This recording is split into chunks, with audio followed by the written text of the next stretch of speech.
नमस्कार। मध्य प्रदेश की number 1 debate यानी face to face Madhya Pradesh में आप सभी दर्शकों का बहुत स्वागत करता हूं। मैं राहुल सौमित्र। गोपाल भार्गव मध्य प्रदेश के कद्दावर नेता और शिवराज सरकार में कैबिनेट मंत्री हैं। इन्हें आप भी जानते होंगे। उन्होंने एक बयान दिया जिस पर कांग्रेस की त्योरियां चढ़ गई। क्या है वो बयान और क्यों तिलमिला गई है कांग्रेस, आज हम इसी मुद्दे पर बहस करते हैं। इसलिए आज हमें face to face Madhya Pradesh में ये लिखना पड़ा कि मध्य प्रदेश की सियासत कौन बिकाऊ और कौन टिकाऊ, उसके बाद क्वेश्चन मार्क का चिन्ह है। तो सवाल यही है कि कौन बिकाऊ है और कौन टिकाऊ। तो बहस करेंगे, 3 खास मेहमान होंगे और मध्य प्रदेश की जनता होगी।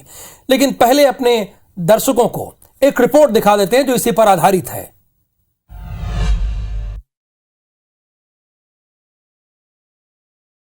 10 से 11 नहीं होंगे, 10 के ऊपर नहीं, 2.5 के ऊपर नहीं जाएंगे। मैं आपको बताना चाहता हूँ कि सब नौटंकीबाज हैं, नाटक मंडली है पूरी। आप सब लोग अंत में कांग्रेस से एक बात और पूछ लेना, तो ये कितने में बिकोगे? सरकार तो बनना ही नहीं। सागर में विकास यात्रा के दौरान मध्य प्रदेश के पीडब्ल्यूडी मंत्री गोपाल भार्गव ने कांग्रेस पर तीखा प्रहार किया। उन्होंने दावा किया कि अगले चुनाव में कांग्रेस बमुश्किल 2.5 सीटों तक पहुंच पाएगी। उन्होंने तंज कसा कि कांग्रेसी आए तो उनसे पूछना कि इस बार कितने में बिकोगे। बीजेपी ने उनके सुर में सुर मिलाते हुए कांग्रेस पर सौदेबाजी का आरोप लगाया। विकास यात्राओं में जिस प्रकार से जन आशीर्वाद मिल रहा है, ये बात साबित हो गई है। निश्चित तौर पर गोपाल भार्गव जी अगर ये बात कह रहे हैं कि कांग्रेस के नेताओं को, तो कांग्रेस सत्ता में अगर आती है तो फिर वो सौदेबाजी में लग जाती है और वो सौदेबाजी से ही उनका मतलब है। इस बयान से तिलमिलाए कांग्रेस नेताओं ने बीजेपी को करारा जवाब दिया। कांग्रेस प्रवक्ता अवनीश बुंदेला ने कहा कि गोपाल भार्गव के बयान से साफ है कि बीजेपी ने खरीद फरोख्त कर कांग्रेस की सरकार गिराई थी। गोपाल भार्गव ने जो बयान दिया है, उन्होंने स्पष्ट किया है, वो साबित होता है कि भाजपा जनतंत्र की, लोकतंत्र की हत्यारी है। यही बात जब हमारी सरकार थी तो कैलाश विजयवर्गीय ने भी कही थी कि अगर बॉस आदेश दे दे तो 10 दिन में सरकार गिरा दूंगा, और उन्होंने खरीद फरोख्त करके हमारी सरकार गिराई भी। और आज गोपाल भार्गव भी यही कह रहे हैं कि विधायक बनोगे तो कितने में बिकोगे। मतलब ये साबित होता है कि भाजपा खरीद फरोख्त वाली पार्टी है। मध्य प्रदेश की सियासत में जिस तरह बार बार इस मुद्दे को उछाला जा रहा है, उससे लगता है कि आगामी चुनाव में टिकाऊ बनाम बिकाऊ का मुद्दा हावी रहेगा। इस मुद्दे से किसे और कितना फायदा होगा, ये देखने वाली बात होगी। लेकिन ये तो तय है कि चुनाव से पहले सियासी दलों को अपना कुनबा संभालने की बड़ी चुनौती है। Bureau report, IBC 24। तो 3 खास मेहमान है face to face Madhya Pradesh के इस स्टूडियो में। ब्रजगोपाल लोया जी हैं जो कि भारतीय जनता पार्टी के प्रवक्ता हैं, आपका बहुत स्वागत। फिरोज सिद्दीकी जी हैं, कांग्रेस के प्रवक्ता हैं। और रंजन श्रीवास्तव जी हैं। रंजन श्रीवास्तव जी को इसलिए आमंत्रित किया गया है क्योंकि वो मध्य प्रदेश की राजनीति को बड़े अच्छे से जानते और समझते हैं और अपनी बेबाक टिप्पणी के लिए पूरे मध्य प्रदेश में जाने जाते हैं। तो ब्रजगोपाल लोया जी, पहला सवाल मेरा आप ही से है। बयान तो आपने दे दिया कि कितने में बिकेंगे, लेकिन कांग्रेस तो आपको घेर रही है। वो कह रही है कि यानी बीजेपी ने खरीद फरोख्त किया है। नहीं, देखिए, मैं कोई बिकने का एक ही तरीका है क्या? अच्छा, कि बिकने का एक ही तरीका है जिस तरीके से लोग बिकते हैं।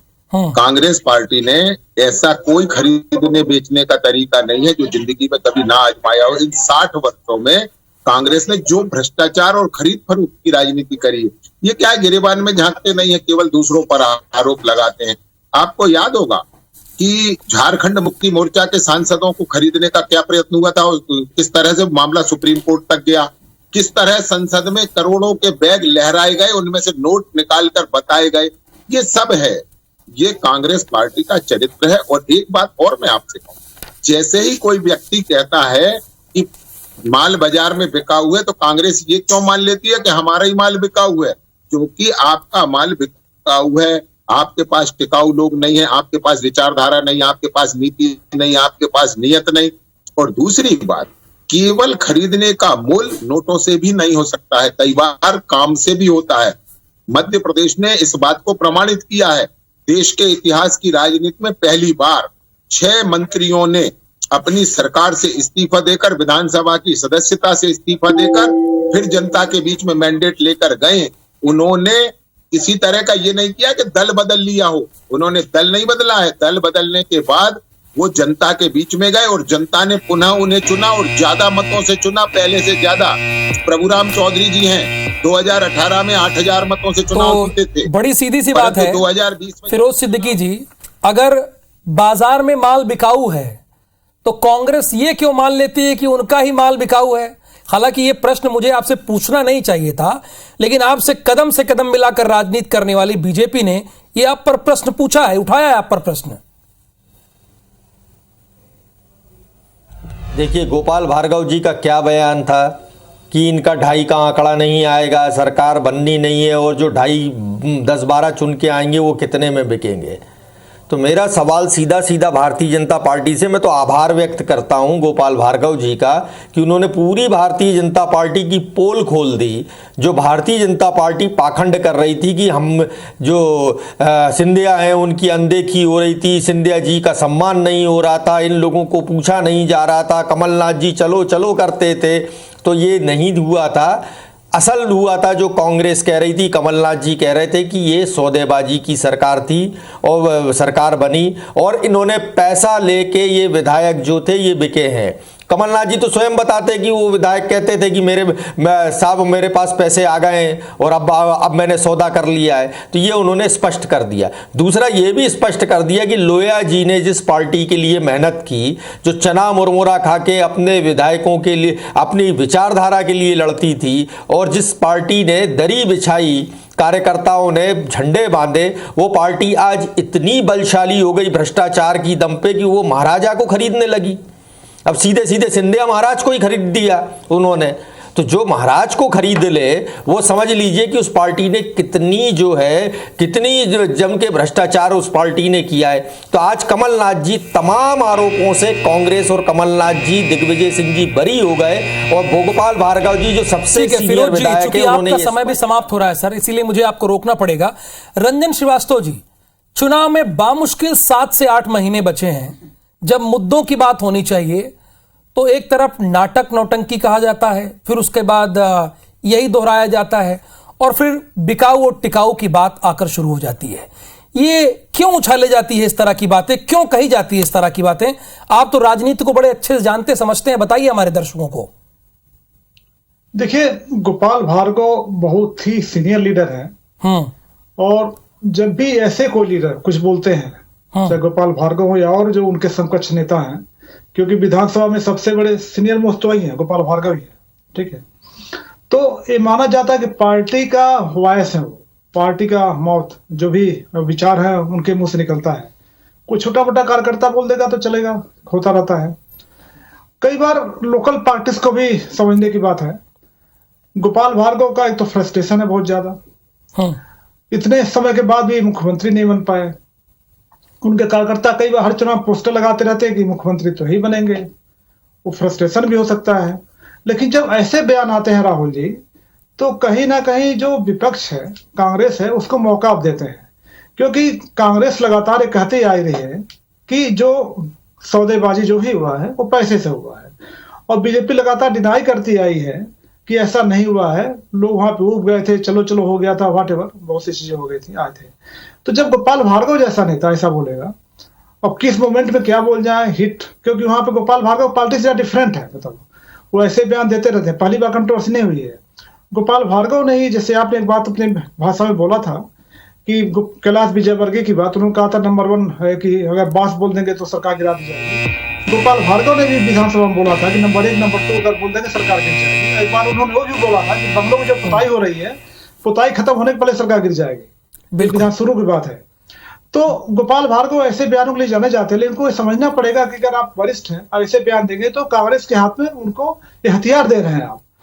तो और भले आप किसी भी मूड में हो, खास प्रयास के मूड में हो, किसी मूड में हो, तो कांग्रेस जो करती है वही तो आप बोल रहे हैं। बिल्कुल बिल्कुल रंजन जी, चूंकि समय आपका ओवर हो गया, मैंने आपको अतिरिक्त समय भी दिया, चूंकि आप बोल रहे हैं धारा प्रवाह। बृजगोपाल लोया जी, आपने ये कहकर एक वरिष्ठ पत्रकार को भी लग रहा है कि कांग्रेस को मौका दे दिया, जो कांग्रेस कहती चली आ रही थी उस पर आपने मोहर लगा दिया। मैं आपको कुछ बातें समझना पड़ेगी। आज आप एक वरिष्ठ पत्रकार हैं, इस मौके से होता क्या?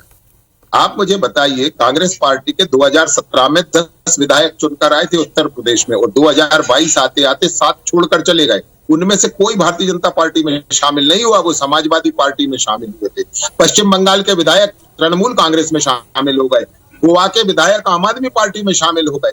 आप देखिए बिहार में आरजेडी में शामिल हो गए। प्रश्न इस बात का नहीं है कि भारतीय जनता पार्टी, कांग्रेस के सारे विधायक सांसद भीतर घुटन क्यों महसूस कर रहे हैं, उसके कार्यकर्ता क्यों साथ नहीं रहना चाहते, ये बड़ा प्रश्न है जिस पर चर्चा से कांग्रेस नो डाउट बचना चाहिए। गोपाल जी, आप बड़ा प्रश्न उठा रहे हैं और आप आंकड़े भी सही रख रहे हैं। चर्चा इस पर पर होनी बिकाऊ में चाहिए बड़ा कि अंतर होता है कांग्रेस का माल कहीं टिका ना। हुआ लोग नहीं है। इस लोग कांग्रेस का ये जो विश्व का सबसे बड़ा कार्यकर्ता है, वो लोकतांत्रिक कहीं देश क्यों नहीं है, टिक पा रहा? वहां पर क्या बिकाऊ वर्ड ठीक है, ये अल्फाज ठीक है? और क्या आप गोपाल भार्गव जी के बयान से सहमत है? भारतीय जनता पार्टी सहमत है? राहुल जी 2 बातें मैं बड़ा स्पष्ट कर दूं। कोई बयान किस परिप्रेक्ष्य में दिया गया है, किस माहौल में दिया गया है, उसके अनुसार उसके मायने होते हैं। कभी भी किसी भी शब्द का एक ही मायने नहीं होता है, तो हर परिप्रेक्ष्य में दिया बयान अलग मायने का होता है। मैं मगर ये कह रहा हूं कि अंततः उसका लब्बो लोआब ये है कि कांग्रेस के जो कार्यकर्ता है, कांग्रेस के जो नेता है, वो कांग्रेस में घुटन महसूस करते हैं, वो घुटन महसूस करते हैं। बाहर जाने वाले को अंदर आना बता सकते हैं। कांग्रेस जो वादे करके आती है उन वादों को पूरा नहीं करती है, जनता से कहती कुछ है और सरकार आने पर करती कुछ है।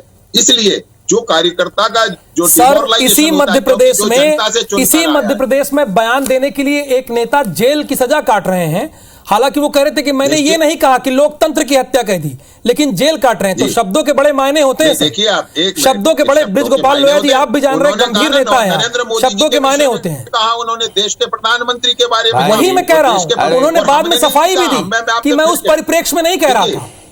उन्होंने ये कहा, लेकिन जेल में है ना, तो बयान के बड़े मायने होते हैं। तो आप सहमत है कि नहीं? बीजेपी गोपाल भार्गव जी के बयान से सहमत है या नहीं, जो कहा उन्होंने? नहीं, मैं आपसे फिर कह रहा हूं, प्रत्येक व्यक्ति का एक अलग बयान है, अलग उन्होंने एक कार्यक्रम के दौरान ये कहा है, विकास यात्रा के दौरान ये कहा है। फिरोज सिद्दीकी जी, प्रत्येक व्यक्ति का अलग बयान होता है, ये ब्रिज गोपाल लोया जी कह रहे हैं face to face Madhya Pradesh कोई नहीं टिक रहा है। देखिए, ब्रज गोपाल लोया जी जो है वो अब हस्तिनापुर से बंधे हैं, इसलिए परेशान है। हकीकत यह है कि उन्होंने इस बात को स्पष्ट कर दिया कि भारतीय जनता पार्टी खरीद फरोख्त करके सरकारें बनाती है।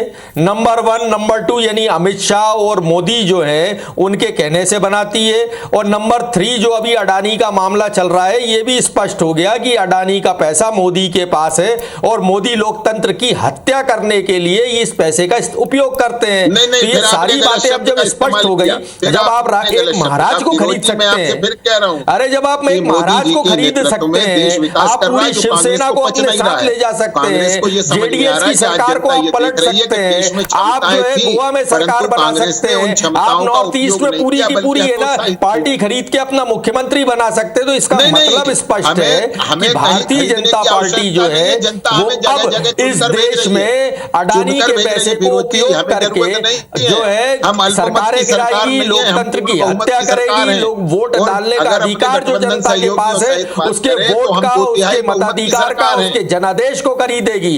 ये अब स्पष्ट हो गया है भारतीय जनता पार्टी का। और गोपाल भार्गव जी को मैं साधुवाद, आभार, उनका आभार और धन्यवाद देता हूं कि उन्होंने जो कहा और कांग्रेस पार्टी को तमाम आरोपों से बरी कर दिया। और वो सबसे सीनियर विधायक है आज की तारीख में सदन में, सबसे सीनियर। एक चीज ना फिरोज सिद्दीकी जी, इसी बहस में शायद आप दोनों लोग बोल रहे थे तो आवाज दब गई।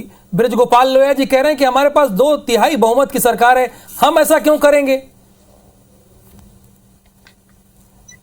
देखिए, 2/3 बहुमत की सरकार है, कहां है इनके पास सरकार? केंद्र में अगर आप पता करेंगे तो 170 से ज्यादा सांसद जो है जो भारतीय जनता पार्टी के नहीं, इनके कैडर के नहीं है। अब आप बीच में मत बोलिए ना लोया जी। अरे लोया जी, अब आप बीच में बोल रहे हैं, आपसे ठीक है? अरे लोया जी, अब आप बीच में मत बोलिए प्लीज। आप बोल लीजिए, मैं बोल लूंगा। हाँ, अब मेरा ये कहना है, पॉइंट अब मेरा ये पॉइंट है कि यही अब सही है ना कि लोकतंत्र जनादेश की हत्या करेगी भारतीय जनता पार्टी। अब लोगों के वोट का कोई मायने नहीं, 10 आएंगे 12 आएंगे 15 आएंगे, ये जवाब इसका तय करेगी। यात्रा में लोया जी जो आपने आरोप लगाया, लोया जी जवाब विकास यात्रा में लोग गधे पे बैठ के कोई जा रहा है, कोई मंत्री को किरमिच लगा रहा है, तो इससे समझ में आता है कि आपकी कितनी सीटें आने वाली है। हीरो जी सुन ले, अब सुन लें आप, मैंने सुन लिया, अब आप सुन लें, थोड़ा सा 30 सेकंड सुने केवल। आप मुझे ये बताइए, 90 बार देश में विपक्ष की सरकारें 356 का दुरुपयोग करके गिराने वाले लोग आज प्रश्न उठा रहे हैं। मध्य प्रदेश में 1992 में सुंदरलाल पटवा की सरकार किस आरोप में गिराई थी, आज तक बता नहीं पाई कांग्रेस पार्टी। ये इस तरह से लोकतंत्र का गला घोटने वाले लोग, लोकतंत्र की हत्या करने वाले लोग, आज वो इस तरह की बातें कर रहे हैं जैसे वो बड़े महात्मा हैं, साधु हैं। बड़ा बृजगोपाल लोया जी, देखिए एक चीज है, एक चीज बृजगोपाल लोया जी और फिरोज सिद्दीकी जी, अगर किसी व्यक्ति ने किसी का मर्डर किया और दूसरा मर्डर करेगा तो सही थोड़ी होगा। अपराध तो अपराध है ना। मैं आपसे ये आप थोड़ी जस्टिफाई कर सकते हैं कि इन्होंने 356 लगाया, ये नहीं बोलने का हक नहीं है। इस लोकतांत्रिक देश में जो सबसे छोटी पार्टी होगी उसे भी आप समझ देते होंगे विधानसभा में, तो बोलने का हक तो सबको है। रंजन श्रीवास्तव जी, मैं आपसे एक चीज जानना चाहता हूं कि क्या सार्वजनिक जीवन में और सार्वजनिक मंच पर किसी भी व्यक्ति का बयान व्यक्तिगत हो सकता है? नहीं, बिल्कुल नहीं, मैं आपसे बिल्कुल सहमत हूँ। व्यक्तिगत, जब आप पार्टी के बड़े नेता हैं, मैंने कहा ना, कोई ऐसे कार्यकर्ता हो जिनका वजूद नहीं है, जो भी पॉलिटिकल कैरियर उन्होंने शुरू किया हो, तो हो सकता है पार्टी की रीति नीति से परिचित नहीं हो, लेकिन जो व्यक्ति 8-9 बार एमएलए रह चुका हो, मंत्री कई बार रह चुका हो, तो ये मानने को मैं तैयार नहीं कि उनके व्यक्तिगत राय हो सकती है। जब पार्टी फोरम पे हो, ठीक है, अलग समझ में आता है।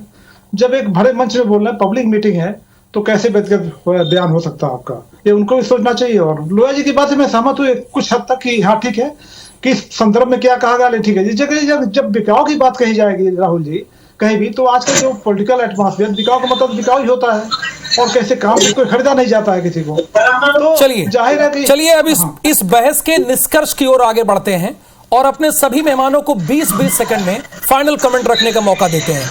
तो शुरुआत में बृजगोपाल लोया जी आपसे ही करूंगा। मैं आपको बता दूं, जिस भी राजनीतिक दल की नीति, नेता और नियत तीनों यदि साफ हैं, तो उसके कार्यकर्ता को कभी विचलन की स्थिति नहीं पैदा होती।